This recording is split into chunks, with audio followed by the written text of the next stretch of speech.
Well, today we're breaking down two massive legal developments. We finally heard from Lance Twiggs, and we have a stunning verdict in the Millete trial out in California.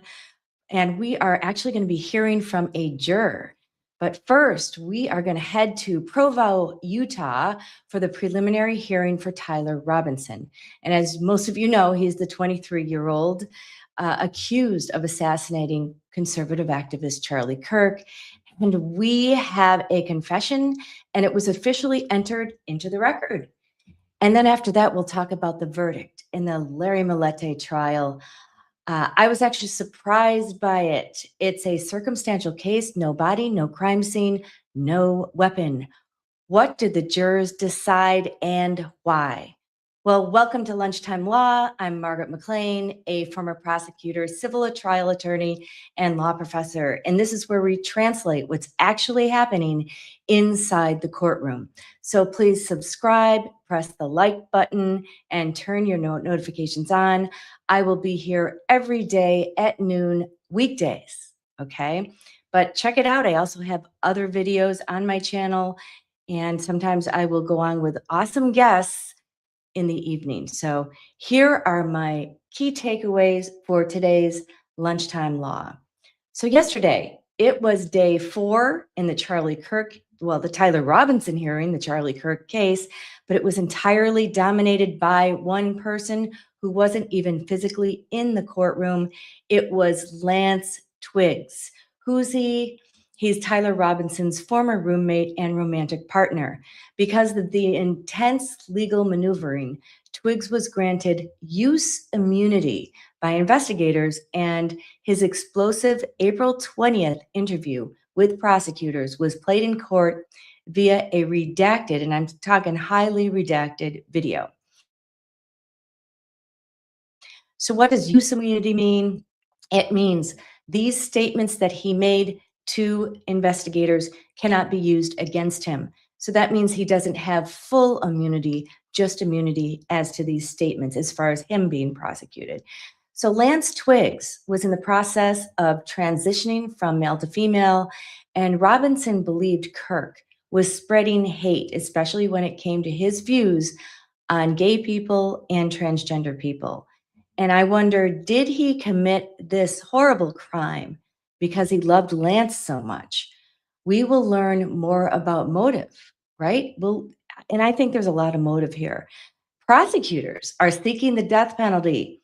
They need this targeted ideological motive, in my opinion, to get that. Now, the defense fought tooth and nail to block the video from seeing the light of day, arguing it would completely poison any future jury pool. I disagree with that because I think there are people that haven't heard much about this case at all, and they can be fair and impartial.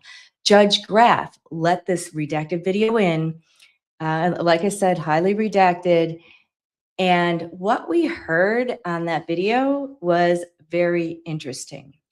So on the tape, Twiggs describes the immediate aftermath of September 10th, 2025, the day that Charlie Kirk was shot in the neck while speaking. So he was speaking on an adjacent stage at Utah Valley University, and Twiggs explicitly stated that the very next day, Robinson looked at him and confessed, saying he wishes he hadn't done it. It's kind of interesting. So is he expressing remorse here? And will that help him not to get the death penalty? We'll see. But that's not all. The prosecution also successfully admitted text messages and a handwritten note attributed to Robinson.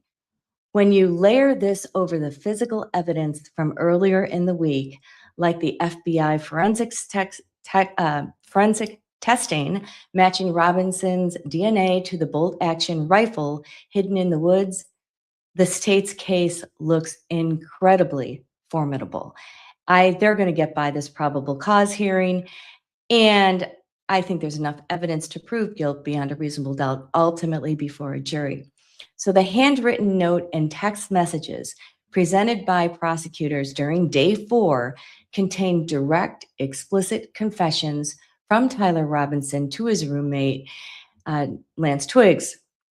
The handwritten letter was hidden by Robinson under the computer keyboard, and that's Robinson's computer keyboard for Twiggs to find after the shooting. And it includes phrases like, I had the opportunity to take out Charlie Kirk, and I took it. I had the opportunity, and I took it. The note expresses a desire to have made it home, and he asks the recipient to find joy and closes with, I love you always, Tyler. So Robinson was thinking that he would either get shot down by police the day he did it, or he would be facing many, many, many years in prison, which I'm sure that's the case. So Twiggs found the note and began a frantic text exchange with Robinson while Robinson was still near the Utah Valley University campus. Twiggs says, quote, you weren't the one who did it, right? Question mark, question mark, question mark, question mark. That's 4 question marks. Robinson says, quote, I'm sorry, unquote. There's a confession right there. Robinson, again, quote, why did I do it? I had enough of this hatred. Some hate can't be negotiated out.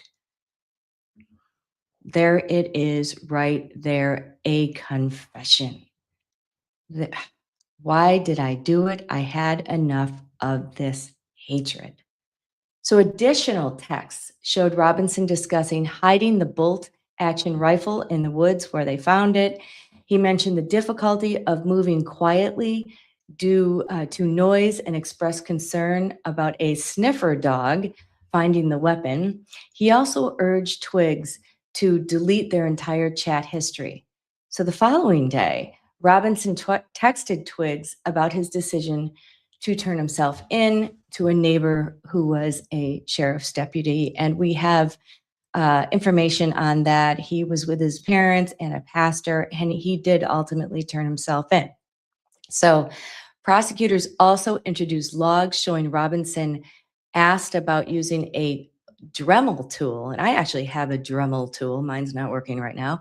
So he wanted to engrave messages into his bullets. So evidence showed that the casings recovered from the crime scene, they weren't in, so, you know, I didn't see that evidence, but he wanted to say engraved phrases like, hey, fascist, catch. And if you read this, quote, you are gay. So that's very interesting, I thought. And by the way, does that sound familiar? It certainly sounded familiar to me because remember when Luigi Mangione, which I've covered a lot of that case, it's going on in New York, on his bullet casings, he wrote, defend, deny, depose, and he's facing 2 trials for the M of United Healthcare CEO Brian Thompson. Mangione was very upset with the healthcare industry. So these cases are similar. They have a parallel in that regard because you have Robinson disliking Charlie Kirk and what he stood for, and you've got Mangione hating what the healthcare industry stands for. So, of course, Robinson's defense team is pushing back hard. That their strategy became clear during the entire hearing. They are aggressively cross-examining investigators to try to poke holes in the minutia of the DNA collection and the testing accuracy. In fact, Judge Graff had to step in at one point and tell the defense to stop going, quote, 100 miles down a path and refocus on the basic standard of probable cause. So hopefully they listen to the judge, and they need to get this done too by today, in my opinion. There's also a massive secondary battle happening regarding transparency. I talked a little bit about that yesterday. Erika Kirk's legal team filed an emergency motion demanding no redactions on the evidence. They argue that hiding segments of the video and the documents creates a, quote, hollow presence for victims, and that it breeds conspiracy theories online. And yeah, I think investigators should be totally transparent. It will be interesting at trial to see what those redactions actually were all about and why they redacted those certain segments. So now I am going to play you just a small part of Lance Twiggs' interview so you can get a feel, a taste for it. I found him very credible, actually, and I just wonder if you do. So let me know in the comments about his what you think about his credibility, if you think he had anything to do with it. But I'll just show you a little bit because I watched the whole thing, but it goes on for a while, and then there's periods of darkness where it's redacted. So I think this is key right here, and I will play it for you right now. Here we go.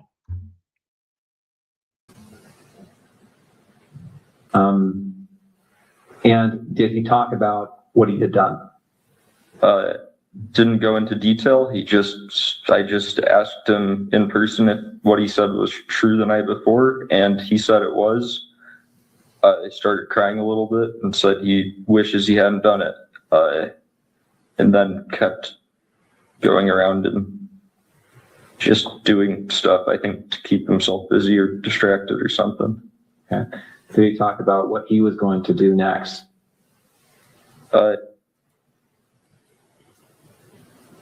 Parents or turn himself over. Okay. And when you left, was that how you left, understanding that he was going to turn himself in or go to his parents' house? Yeah, and I didn't really want to be at our apartment while any of that was happening, regardless of what went down. Okay. Okay, so that's just a little bit of a feel for what that was all about. Now, what I want to do is let's pivot to the resolution in a case that true crime followers have watched for years, the Larry Millete M trial. And again, let's see, do I have a picture of Maya Millete? I don't on my screen right now. She's a beautiful, beautiful woman. And she was missing for a number of months. It's a highly circumstantial trial. It wrapped up in San Diego. So Maya Millete disappeared in January of 2021. She was a 39-year-old mother of 3. She vanished from her Chula Vista, California home. And Maya was last seen on January 7th of that year, 2021. The state argues that she was killed the following day after she disappeared. She had contacted a defense lawyer. Her body has never been found.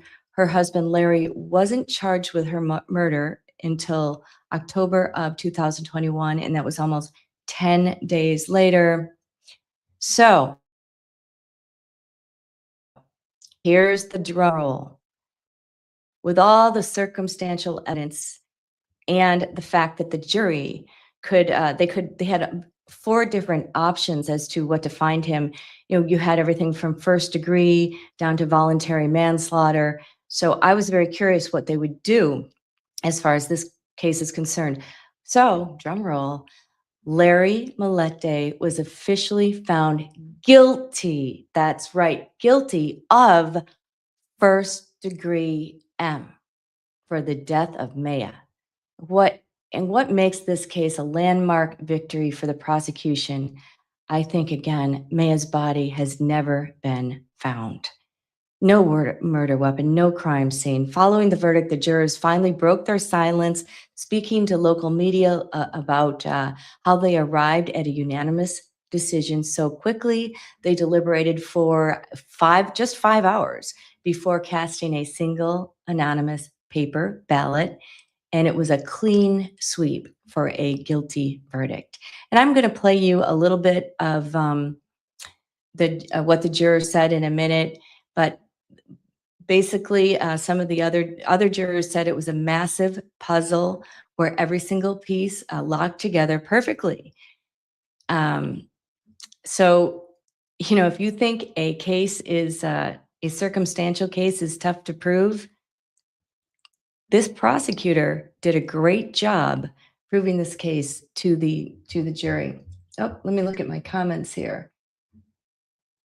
All right. Yes, I agree. Right here.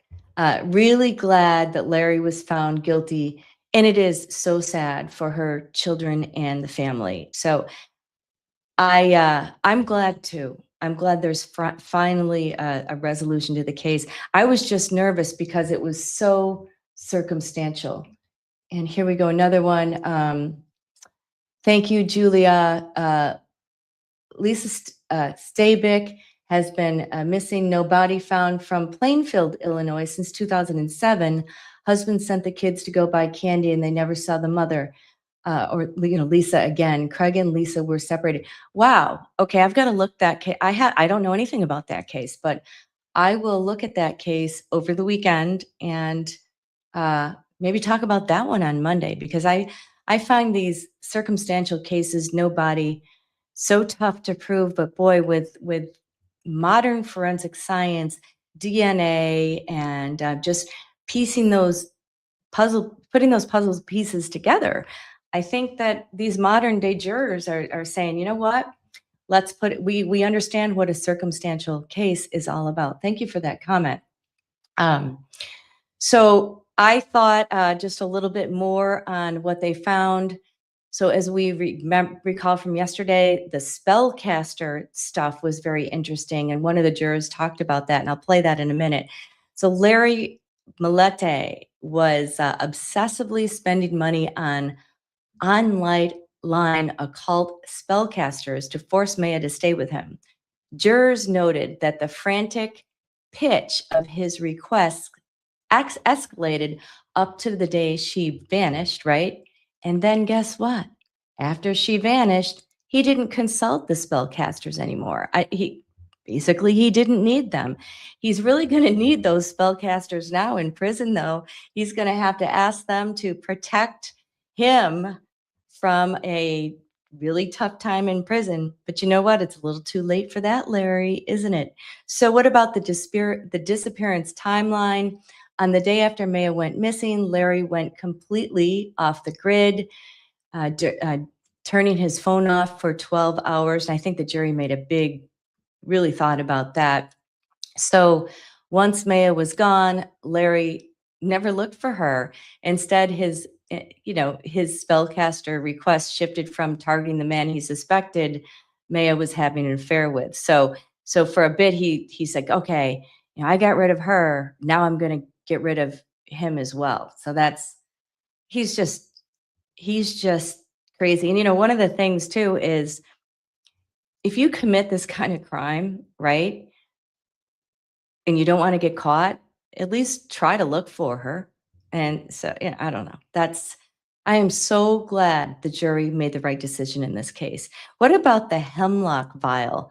So if you recall, the investigators found a physical vial with traces of toxic hemlock poison inside the house.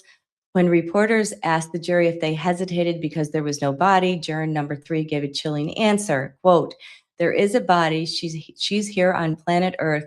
I think he knows exactly where he is, or where she is." Jurors also noted Larry's neck tattoo, which read, "Only God can judge me." So, one juror remarked that they sat there thinking, well, there are 12 people here who are about to judge you right now. And Larry Millete is now facing 25 years to life in prison. Gosh, I would think first-degree murder, he would get life without parole. I hope this guy never sees the light of day. Never, ever, ever, ever. So here, let me go back to my comments. Thank you so much for being a part of my show. I appreciate it. So Lisa has been missing. This is another case. No body found from Plainfield, Illinois since 2007.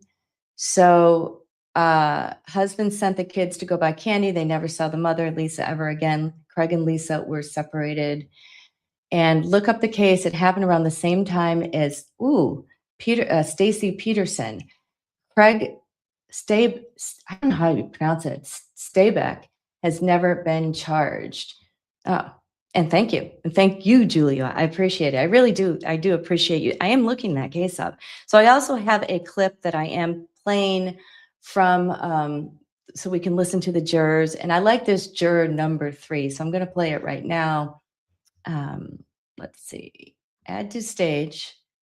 Hold on. There she is. I'm going to play that right now. She's strong.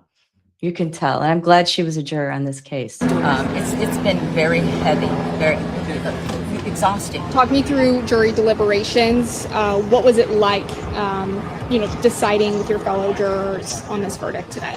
Well, we took it very seriously. So when we got it yesterday, what we did is we got our floor person, our foreman, and then we went through the witnesses. It wasn't until after lunch was our first vote, and one of the jurors wanted to do it secret, and we did. And when the floor person read through all the votes, it was a unanimous guilty.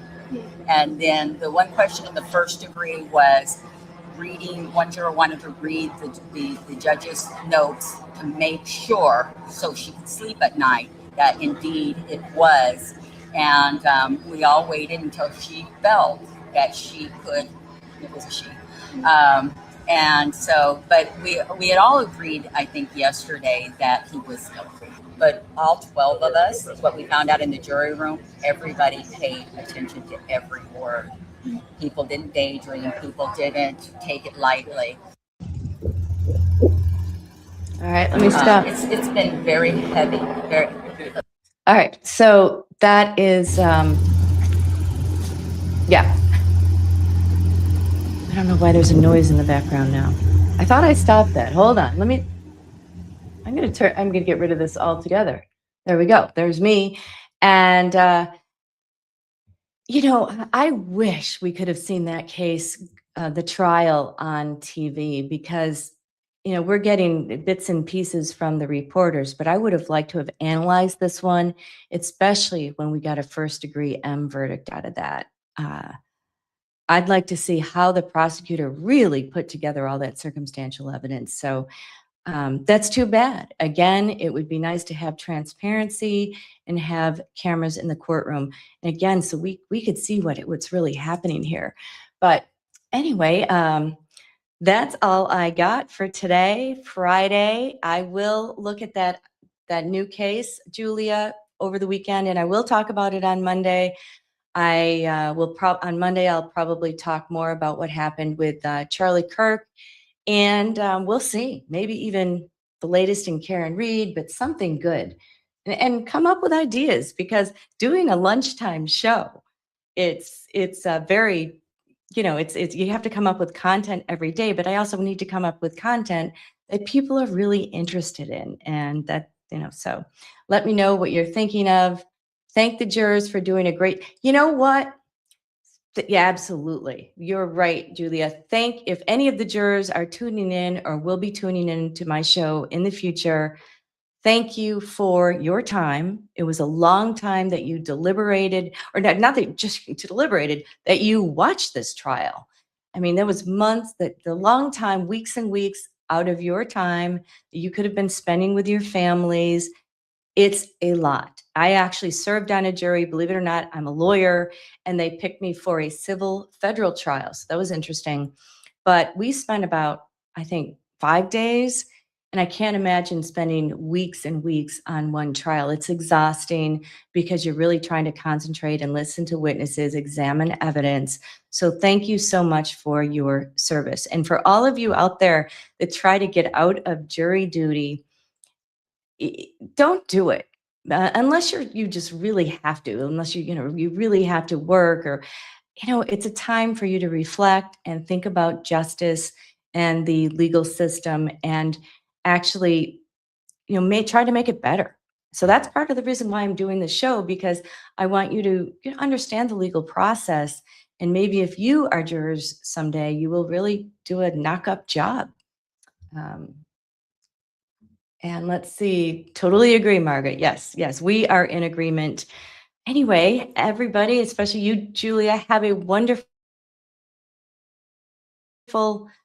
weekend. It's beautiful. I'll be out there, hopefully on the beach, getting my lunchtime log ready for Monday. But all of you, thank you very much for listening, and I will see you on Monday at noon right here on the Margaret McLean Show. Have a good weekend.